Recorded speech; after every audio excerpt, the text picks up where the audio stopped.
Hello and welcome back to the channel. My last video talking about questioning your faith and that it's okay to question your faith, and I gave some personal testimony of some times in my life where I had questioned my faith and I sought answers, sought truth, and I found it, and it helped me.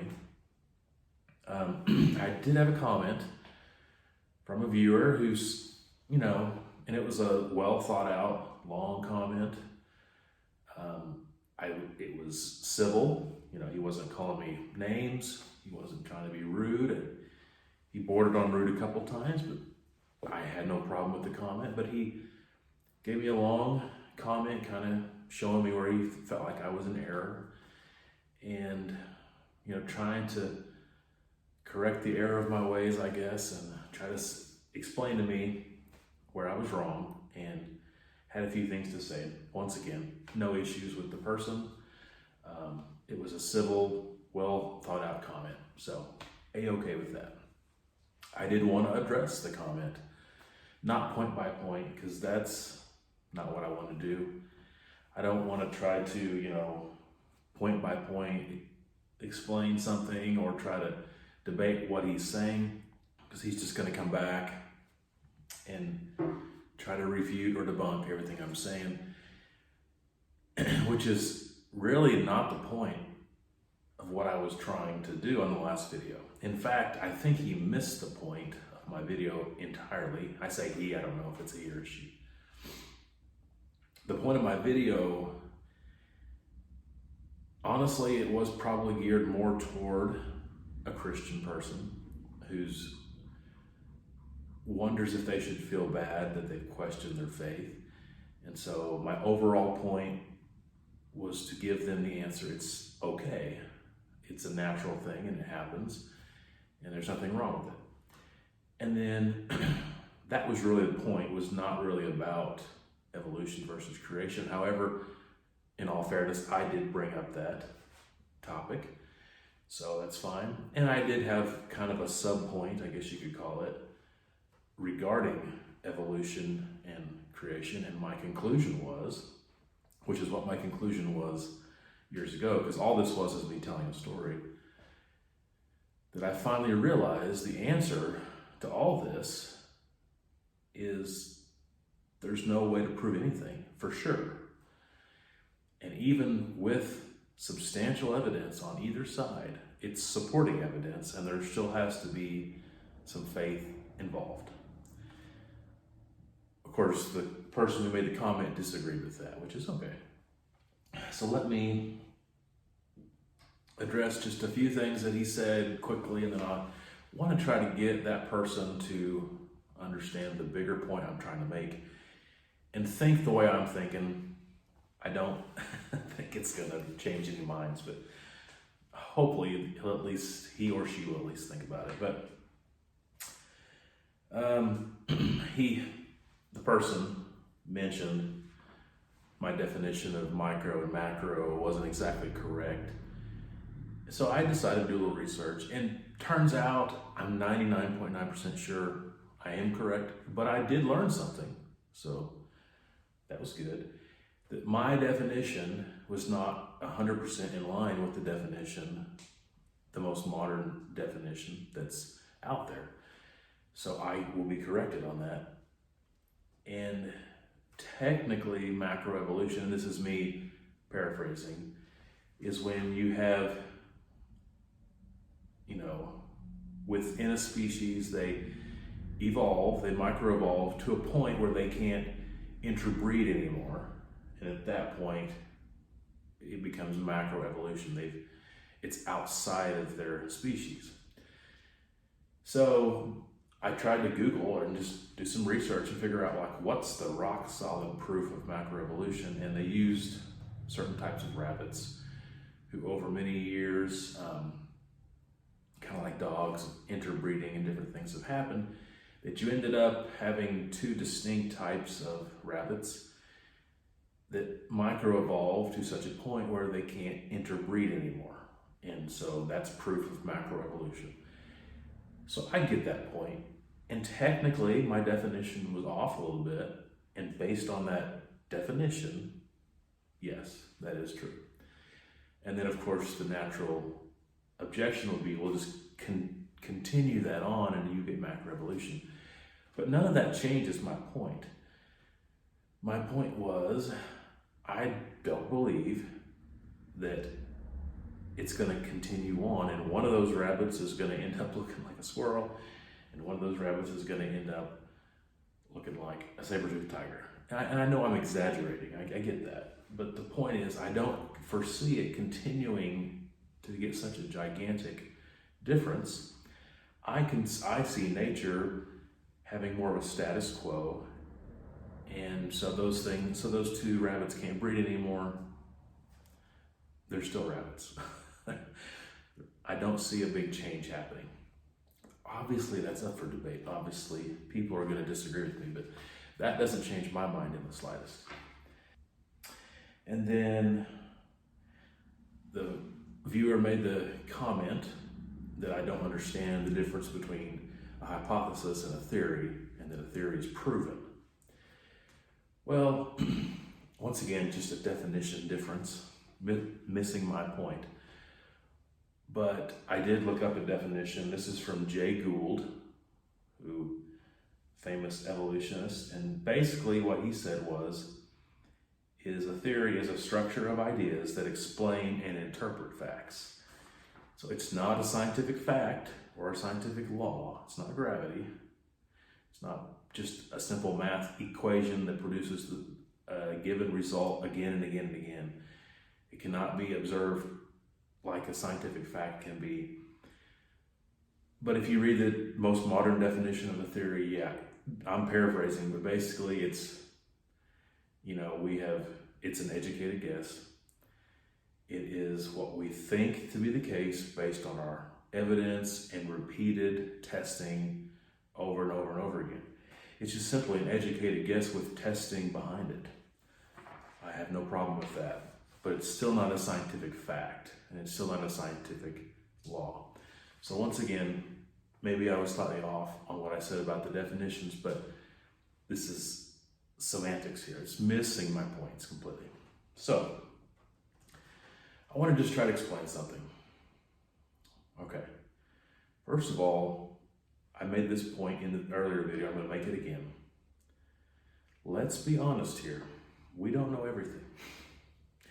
I most certainly don't know everything about any topic, and neither does the viewer, and neither does anyone else in the world, okay? We're all learning. I can speak a wise statement to you right here, right now, and here it is. A truly wise man will realize how much wisdom he lacks, and that's true. And a person who has extreme knowledge is going to realize how much that they don't know. The more you understand something, the more you research something, the more you gain wisdom and knowledge, the more you realize there's way more out there that you don't know. That cannot be debated or denied. And that includes me. So, could I be wrong? Absolutely. Have I been wrong before? Absolutely. But I'm admitting that, okay? A lot of evolutionists will not admit that. They stop calling things theories, and they're acting like it's scientific laws and facts when it's not. There's so much more knowledge to be learned, okay? Sometimes we can think this is as clear-cut as could possibly be. There's no way of getting around this. This is the truth. And then it turns out it's not the truth. I'll give you a couple of examples. The coelacanth, if I can say it. There's actually several of these fish. Most of them are extinct, but they were believed to be extinct. And the oldest fossil record that we know of, supposedly 410 million year old fossil, and they had went extinct in about 66 million years ago, according to the theory of the day. From what people observed, from what people knew, the limit of their knowledge and experience, it was believed, it's my favorite word, believed, faith, that they were extinct, okay? And then not one, but several have been found. But around 1938, off the coast of South Africa, living coelacanth was spotted. Theory debunked. There's no question about it. Now, that's not a big deal, okay? If you're just an honest scientist, it's not a big deal, okay? We were wrong. We went off the information we had, and we made a theory based on all the sites we dug up with our paleontologists, based on all the evidence we had a theory. This was the theory. It's not that big of a deal, so it turns out we were wrong. They are still living. What's the big deal? The big deal, it's really not a big deal, but it's just the point I'm trying to make is sometimes the prevailing idea among all scientists are something is so, and then it turns out it's not, okay? Pluto was a planet, then it became a moon, and now it's a dwarf planet. Did Pluto ever change? No. Our classification of it changed. Once again, it's not a big deal. That's a long way out there. It's tough to know for sure, right? Based on all the evidence that scientists had, this is what they determined to be the case. And that goes into your classrooms when you're in kindergarten. You learn that the 9th planet from the sun is Pluto. You are taught that Pluto is the 9th planet from the sun as if it's scientific fact, as if it's scientific law. And no one really has any reason to doubt it, so you just accept it. Well, then you realize it's not what we thought, and then it changes again. Another example, when I was growing up, it was taught to me as if it was scientific fact, known beyond any shadow of a doubt, that dinosaurs were cold-blooded. I used to love dinosaurs. Every book I had told me that dinosaurs went extinct 65 million years ago, and they were cold-blooded. Even as a little kid, I didn't forget that. Now scientists say, well, then they decided maybe they were warm-blooded. Now most scientists say that they're probably not either one or the other, but they're neither. Or maybe a mixture of both. You say, well, what's the big deal? It's not a big deal. But it's just a way to explain to somebody that sometimes it's all people agree on something that turns out to be wrong. So let me explain something to you. I am not a scientist, okay, obviously. And I am in no position of authority to try to tell somebody anything to do with science because I've not put in the time or the research. So you'd say, well, who has put in the time and the research? Well, the experts. Okay, the experts have. Scientists of all ologies, whatever thing that they're studying, okay, they put in the time, they've got a degree from a liberal university probably, in an echo chamber of people who believe just like they believe. But anyway, regardless, they put in the time, and they know that subject better than me. So should I sit here and say, well, you should listen to me and not them? No, that would be silly. They're the experts. But here's something you're going to have to admit. Experts have agendas. Scientists have agendas. I have an agenda, okay? People want to believe things, and then they look for evidence to support that belief. I'm not saying that's what we do even consciously, okay, but that's what happens. I think a lot of people who have chosen to not believe in creation, if they were raised as a Christian but have left Christianity and now believe in evolution, I believe it's probably because they didn't like the thought of God judging them based on their actions, and they didn't want to believe in eternal punishment or that they were responsible for their sins. So they'd much rather believe they can do whatever they want, no repercussions, eternally speaking. And so they go toward that and they look for evidence that supports it. Now, just to be fair, I want to believe in God. I want to believe in heaven. So maybe I do the exact opposite. I try to find evidence that supports what will make me feel better. I know that there's some of that in me because it's human nature. But I think a scientist or an evolutionist who was never raised as a Christian, they just grew up in an echo chamber, okay? They grew up where everyone belittled and demeaned and laughed at anyone who believed in creation. And it seems silly. I believe that's the word of the person that made the comment. He mentioned silly creationists. They're lower class. We're the elite. We have the true knowledge. We are smart. They're stupid, basically. And then he goes to a college that really reinforces that view because they're completely controlled by atheists, leftists, all that kind of stuff. There's no questioning about it. And so he grows up in an echo chamber, okay? And then he's so convinced, he or she is so convinced that this is the smart and intellectual way of thinking about it. And the creationist or the Christian is the stupid way of thinking about it. They're so convinced of that, and it's being reinforced in their minds by the echo chamber their whole life so many times that it is fact. As far as they're considered, it's been done, it's over with, there's no questioning it, and if you question it, you're a moron. If you question it, you're of less intelligence. That's how people react. That's how hordes of people get together and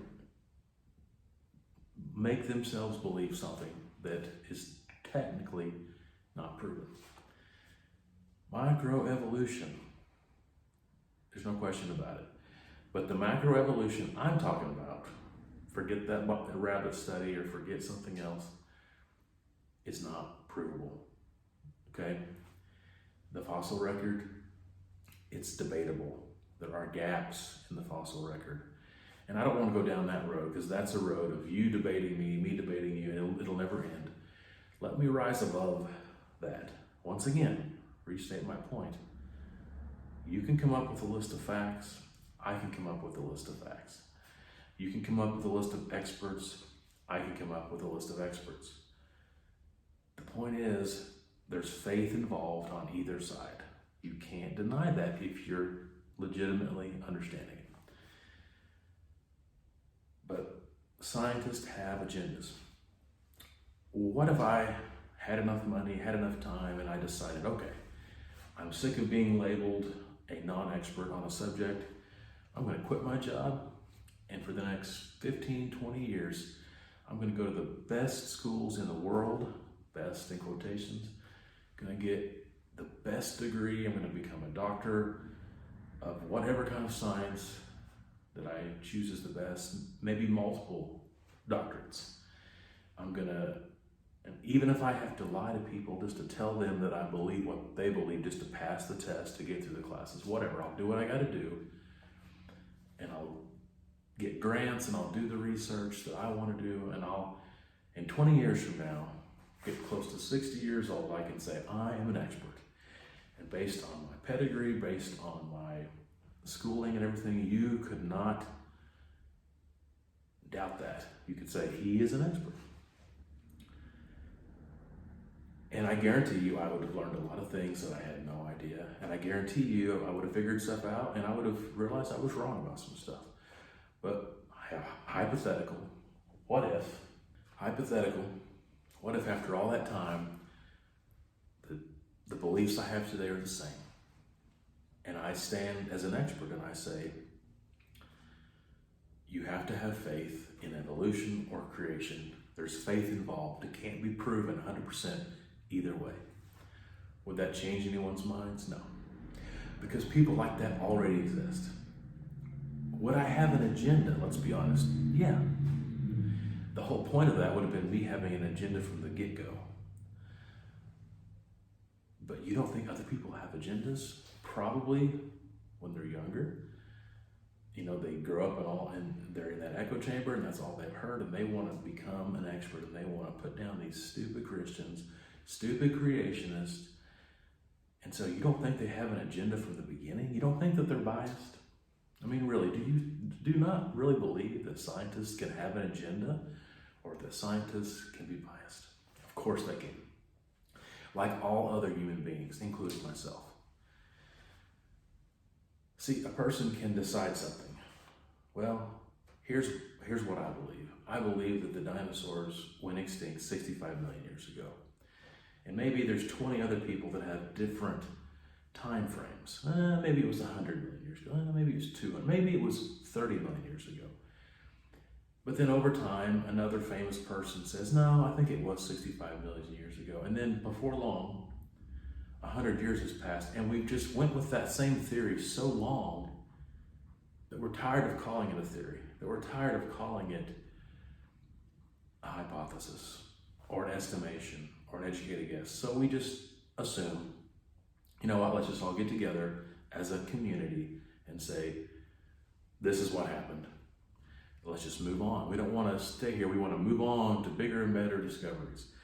So then it just becomes, 65 million years ago, that's when it happened.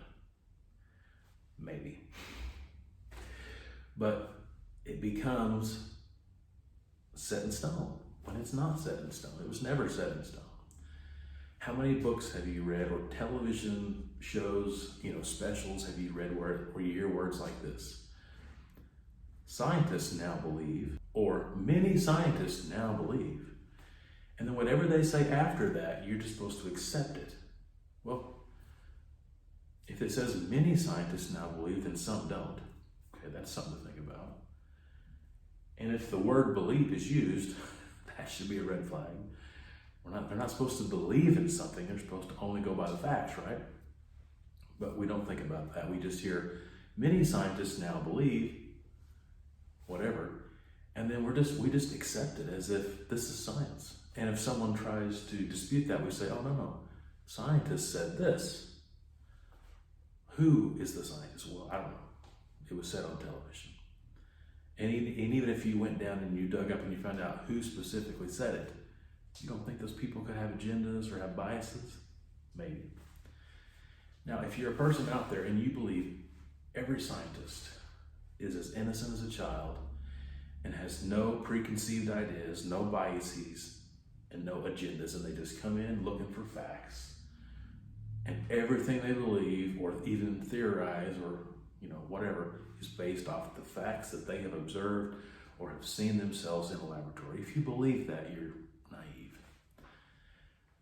Are there scientists out there like that? Yes. I believe there are many people who legitimately are seeking answers.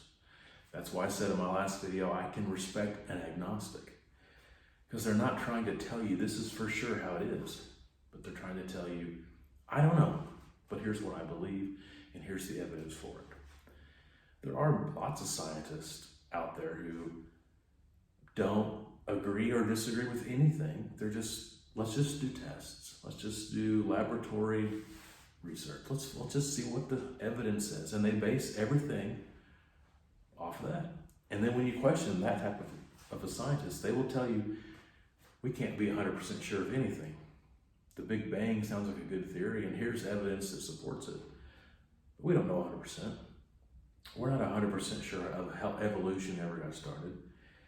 It seems clear to us this is how things have evolved from here to here, but how it ever got started, we're not really 100% sure. Here's some potential ways it got started. Now, see, a person like that, I can get behind and say, well, we disagree, but you seem to be, genuine in what you're telling me. But that's not what happens. You see, people want to have a side. They want to believe something. And then everyone around them wants to believe that. And the more they reinforce it with each other, the more the opposing side just seems sillier and sillier and sillier. And then they get, militant about it and violent about it. And they go looking for someone to disagree with them, because it's ridiculous for someone to disagree with what all of us in this community have been saying. We're so convinced. And to be fair, or not fair, but to be nice about it, I could kind of understand when you don't hear any other views or any other perspectives, or you don't respect people's opinions enough to warrant the fact that it's possible. If you're that convinced of something, then you feel like you have a mission to debunk it. I have a mission. I've got to tell these silly creationists how stupid they are. And that anyone with any sense believes in evolution, and it's been proven, and there's nothing that is ever talked about in evolution that's not 100% been proven. That's nonsense, guys, nonsense. And of course, and it is militant, it really is. Like I said, way back when I was a kid, I would open a book, and the book didn't say, based on the theory of evolution, here's what we think happened to the dinosaurs. No, it said, 65 million years ago, the dinosaurs were killed by a comet that came down to the Earth, or a meteor, and destroyed the dinosaurs. And you go on and you read these kids' book, and they present it as if it happened yesterday and it was recorded on a cell phone, okay? And then you watch a television special on the Discovery Channel, it's presented in the same way. Occasionally you'll catch those little, most scientists believe this, but, phrases being used, but most of the time, it's just presented as if it's scientific law and scientific fact. Now, if you're listening to me, the person who commented or anyone else, and you think this guy has lost his mind, he doesn't know what he's talking about, guys, you're not seeing the forest for the trees. Step back. Entertain the thought, could I be wrong? Because I can tell you, I've entertained that thought. That's what the whole video was about. Could I be wrong about stuff? No, I realized, yeah, I could be wrong, but I truly believe this. So just entertain that thought. Is it possible, in all the vast knowledge of the universe, maybe it's not exactly the way we think it is? Or maybe there's some big things that we're wrong about. Do I have an agenda? Am I biased? Are the people that I follow biased and have agendas? Just try to be honest about it. Just try to really step back and think about how the world really is. And here's my only last plea. Don't demean the other side. Don't belittle the other side. Don't say, oh, those stupid, uneducated so-and-sos, they just don't know what they're talking about. They're idiots. But we are the smart ones. Or when people are educated, they do have the PhDs, but they believe in creation. Don't demean those people. Respect their opinion.